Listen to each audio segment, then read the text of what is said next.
த line always line அப்படிங்கிற அந்த வார்த்தை வந்து தீபக் அவர்கள் வெளியேறும்பொழுது ஒரு குரலாக ஒலித்திருக்கு. The best captain in the house அப்படிங்கிற அந்த குரலும் ஒலிச்சிருக்கு. நீங்கள் யோசிச்சு பார்த்தீங்கன்னா, அந்த தீபக் அண்ணனுடைய அந்த கார்டை காட்டும்போது சேதனை வருத்தப்பட்டிருக்கார். ஓட்டிங் பற்றிலாம் பேசியிருக்கார். இதை வந்து அந்த எபிசோட் பார்த்த நண்பர்கள் தான் நமக்கு ஷேர் பண்ணியிருக்காங்க. நேற்று தான் முடிஞ்சிச்சு இல்லையா? அதுக்கு அடுத்ததாக அந்த கார்டு காட்டும்போது டெட் சைலன்ஸ் ஆங்க ஆடியன்ஸ்லேருந்து.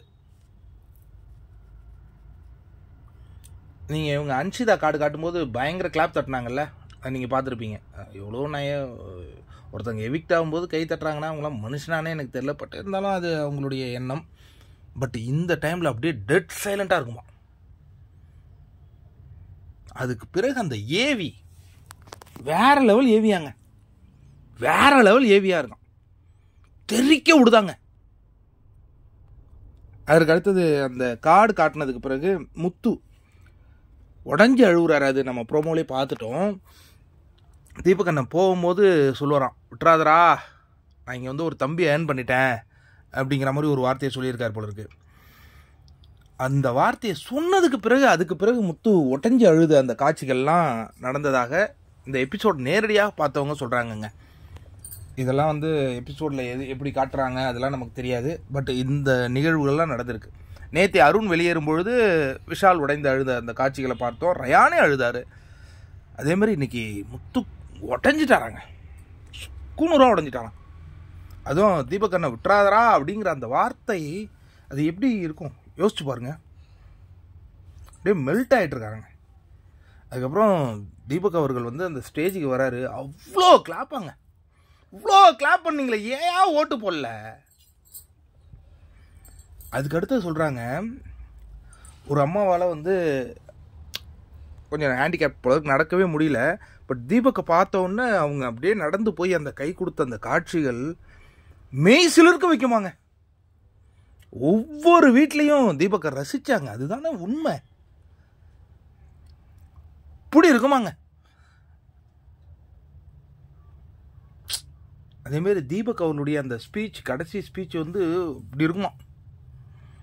சார், நான் இந்த பசங்க மாதிரி, அவங்க இந்த பசங்க நிறைய ஹார்ட் ஒர்க் போட்டிருக்காங்க சார், நான் அவ்வளோலாம் போட்டேனான்னு எனக்கு தெரியல, பட் இவ்வளோ அன்பு அப்படின்னு சொன்னாராம். சௌந்தர்யா கிட்ட ஒரு கவுண்ட் சொல்லும்போது, சவுண்டே உன்னுடைய சவுண்டு குறைஞ்சிச்சு, எல்லா சவுண்டும் எனக்கு திரும்பிடுச்சு அப்படின்னு தீபக் அண்ணன் வெளில வந்து சொன்னாராம். அது வந்து அந்த டெக்கோரத்துக்காக அது பண்ணியிருக்காங்க. அது அப்படி இருந்திருக்காங்க. ஒவ்வொரு மொமெண்ட்டுமே சில நண்பர்கள்லாம் கமெண்ட் கூட பண்ணியிருந்தாங்க, தீபக் அண்ணா வெளில போகிறார், நான் எபிசோடே பார்க்கணும், இந்த எபிசோட் நீங்கள் பார்க்கணும். அந்த ஹீரோயிக் மொமெண்ட் மாதிரி இருந்ததாங்க. அதுலேயும் அந்த ஏவியில் வந்து அந்த ஏஞ்சல் டீமன் டாஸ்கில் அந்த அப்படி ஒரு ஸ்டெப் பண்ணுவார் தெரியுமா, அப்படி ரெண்டு கையும் விரித்து அதை வச்சு பண்ணியிருக்காங்களாங்க. செம்மையாக இருக்காங்க. இதெல்லாம் நேரடியாக பார்த்தவங்க வந்து எனக்கு சொல்கிறாங்க, இவ்வளோ அற்புதமாக இருக்குது. ஆனால் உண்மையாலே சொல்கிறேன், இந்த சீசன் 8 பலருடைய மனங்களை இந்த மனுஷன் வென்றெடுத்துட்டாரு. என்ன ஒன்று, பிஆர் வைக்கல தான் பிரச்சனை. என்ன ப்ரோ அது பிஆர்னே சொல்லி கிடக்குறாங்க, என்னதான் அது மேட்டர்னா? இல்லைப்பா, அது எப்படின்னா, நம்ம ஒரு விஷயம் பண்ணுவோம்ல, நல்ல விஷயம், அதை வந்து அப்படியே கட் பண்ணி இன்ஸ்டாகிராம் யூடியூப்னு போட்டுக்கிட்டே இருக்கணும். அதுதான் அது பிஆர். அந்த ஒர்க்கை அவங்க அது ஒரு ஆர்கனைசேஷனாக பண்ணுறாங்க.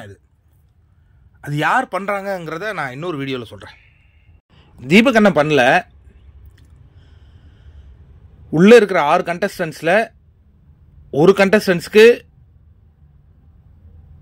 ஐடி விங்கெலாம் இறங்கியிருக்கு. புரியுதா? தீபக் அண்ணன் பண்ணல, அவ்வளோதான். யார் பண்ணாங்கன்னா, ஒருத்தவங்க பண்ணன்னு அவங்க ஆனஸ்டாக ஒத்துக்கிட்டாங்க, ஒருத்தர் இன்னும் ஒத்துக்கவே இல்லை. அவர் ஆனால் ஒத்துக்கிற போது நான் சல்யூட் அடிப்பேன்.